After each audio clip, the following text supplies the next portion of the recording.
All right, I'm Russ Curtis at Western Carolina Counseling, and we are still talking about undisclosed infidelity and what counselors need to know and do and not do. So we talked about how the betrayed person who suspects betrayal needs a coach from the counselor to make sure that they don't share too much personal information in marriage counseling if they decide to do that. Another thing that needs to happen is when we're talking about somebody who is serially betrayed and maybe further along the line on narcissistic personality disorder, you need to be careful. When confronted, there could potentially be violence. Okay, we've already talked about the emotional abuse, gaslighting, raising the voice to keep you quiet and to keep you bringing this out because the ego is so fragile it doesn't want to be revealed. But this would be something if you're going to confront, I would say that you would want to discuss this with a counselor first. You would not want to do this just spur of the moment when somebody come home from work, or you maybe find something or smell some perfume and then you're already in an aroused state, and that is not the time to do this. You want to make sure that you're coached and you're prepped and in a safe place to do it. That may be in the counseling office, okay? But don't just do it off the cuff, okay? So we need to be careful. Just violence is an issue, can be. Now, another thing is, for folks that have been betrayed, we've already talked about what a serious trauma this is. You need to be regularly screening for suicidal ideation and homicidal ideation. I won't go into the research, but we know that suicides, a chunk of the suicides that are committed are due to relational problems and issues.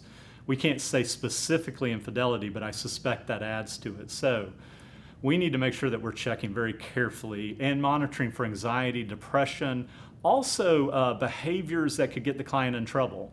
You want to make sure that the client is not posting stuff on social media, okay? You're the person that they're going to get this out with, and they need to be really careful with who this is shared with so you don't wind up with libel or slander or some other types of issues that the client doesn't need.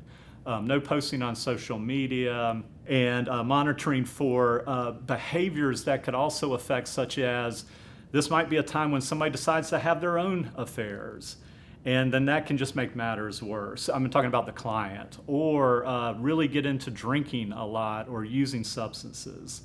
So just some other issues counselors must keep in mind as they're working with clients. So to summarize just about undisclosed infidelity and what we need to do in counseling. First of all, clients' intuition can be accurate. We should not just deny that. Just because they don't have hard proof and the person's deny it doesn't mean that it did not happen.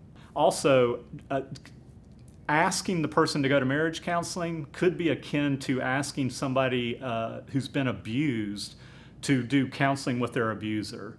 So I don't recommend that right off the bat. This person needs a personal counselor.